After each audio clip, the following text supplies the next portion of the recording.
Hey, what's going on, everybody? We are live, and today on Mindset Monday, we're going to talk about day 75 and what to do after you accomplish big goals.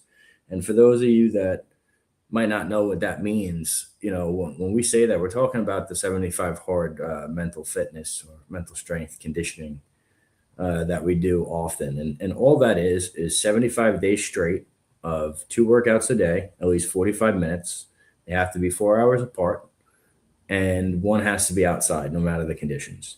Drinking a gallon of water a day, taking a progress picture, reading 10 pages in a non fictional book to learn, sticking to a strict diet. Dave, am I missing any? No alcohol, no cheat meals. Oh, yeah, no alcohol, no cheat meals, right?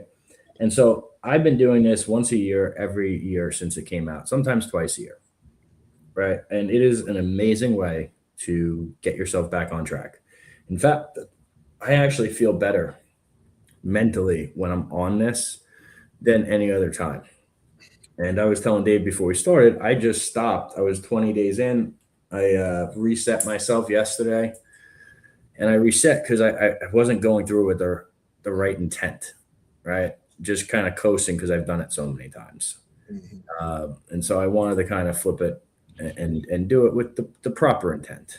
All right. And so that's what I did this morning. Woke up, got my workout in. And I'll tell you, when you're doing this, you're like, well, how do you find time to do all this stuff? You actually just make the time and it just works. You realize how much time you're wasting, right? That's part of the gift of this program is it shows you how to operate on a higher level and stay there. And so how this relates is, on day 75, like when people are done and they accomplish this big goal, there's two types of people. Some people dive right into phase one, which is the next part of 75 hard. That's what I typically like to do. Phase one is only 30 days, but it is a much harder 30 days. I think it's the hardest part of the program. Mhm. And then there's people that like to celebrate and go bananas and go out and drink and, you know, get crazy. And you kind of take a step back from all that progress you made, right? And having this is the same thing as what you should be doing when you accomplish big goals. Like when you accomplish a big goal, you should right before you hit it, you should be setting that next goal, right? And it should be a goal that's really going to push you. So many people don't do that, and so you feel lost. Yeah, you had this great, win, this victory, but if nothing else follows up from that, you're killing all your momentum. All that work that you put in is kind of going to the wayside, and so that's something that people really, really need to uh, reflect on and lock in. Like as you're approaching that goal, what comes next? What is next? Dave, what are your thoughts on this? Yeah, man, 100%. I think the idea is when you are done, and a lot of people drop the ball on that. You said something going to phase one right away, which a lot of people do, or they slob out, or a lot of times what I'll do is I'll take a small break. Now, my 75th day is actually tomorrow. I didn't start on the first like everybody else. But what I am definitely going to do is I'm going to finish out the week pretty normal. I mean, it's almost pretty much the thing with me is after 5 years of doing two live hards, and then I do 75 hard minimum of twice a year, usually three times. But I've also been battling the injury bug. It seems like it comes and gets me every time, every year. And that's just part of it. Like if you're going to dive into something that's difficult, you're gonna have setbacks, right? Whether that's things that happen outside of your control, whether that's mental, whether that's physical, whether that's something that happens in your day to day, it's inevitable. And for me, I made a commitment to just finish out the week.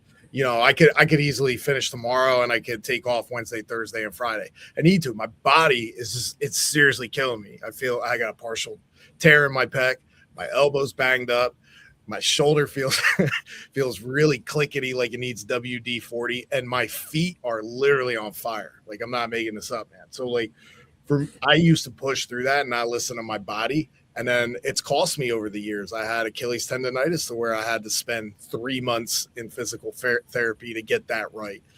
So now it's not stopping because I crossed the finish line, now I'm done. Like no, like I need to listen to my body, recover, and then I'm going to jump right back into it and carry over some more habits that over these last 5 years, when I do this, I always learn something new with it. And I always gain something, right? Like this winter here in the Northeast has been brutally cold. And I find that weird that they say the country overall has been above average in temperatures, because I don't believe that at all. It has been ridiculous here. I think we had 2 weeks in a row where the wind chill was in the negatives, and it's just that will tax you mentally in and of its own. The injuries, right? But taking those experiences, okay, what more utilizing this? I've already stacked these wins over here. What can I learn and add different? You and I always talk about time and winning the day all the time. So one of the things that I incorporated, sometimes if you have a lot of no-shows, look, it happens in sales, right? In anything you do. Well, what are you doing with that downtime, that if nobody no-shows, if you have that half hour? Well, okay, let's be intentional now, instead of just, I got 30 minutes, I could scroll, I could do this. No, like, what are you doing? What's the game plan? So I created contingency plans for when people don't call, and it's helped out a lot. Time with my kids, man, like that's been really important because they're loaded with activities. And then time, I think, with me and everything else, I've learned to delegate more.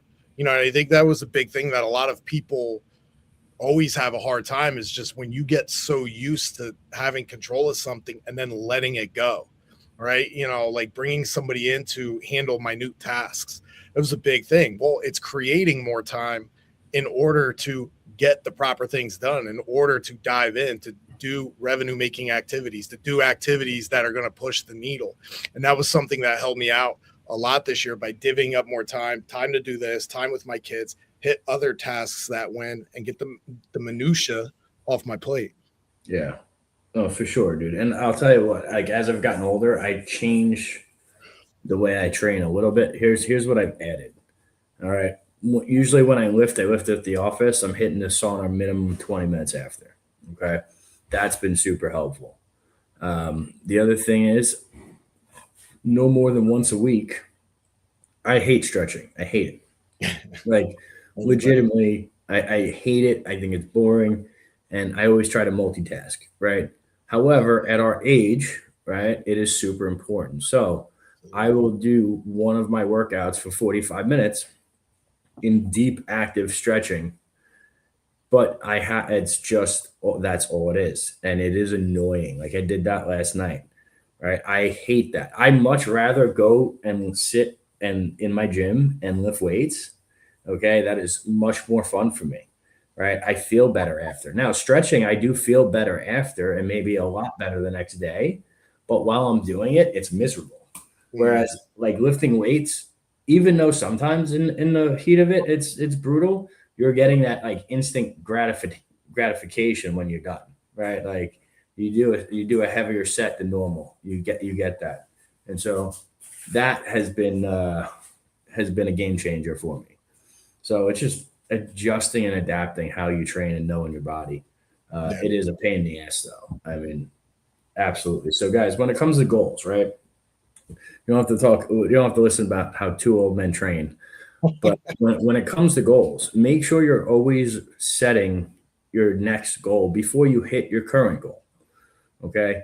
This way you keep the train going, you keep the momentum going, and you actually knock out everything you need to knock out. But Dave, any final words on that? Yeah, no, I mean, 75 hard is just, it's a bunch of critical tasks that you have to get done within the program. And the ideal, in my opinion, thing to do is when you are done with that is start creating your own 5 non-negotiable tasks to get done. I mean, we talk about it all the time. Just win the day, continue to stack wins. Doesn't have to be in that program specifically. Create your own and what's going to drive you to your next goals, to your next steps. Yeah. And here's what I would tell you about that program. If you're struggling, you should absolutely do it. If you're thriving, right, and you want to take it to another gear, you should do it.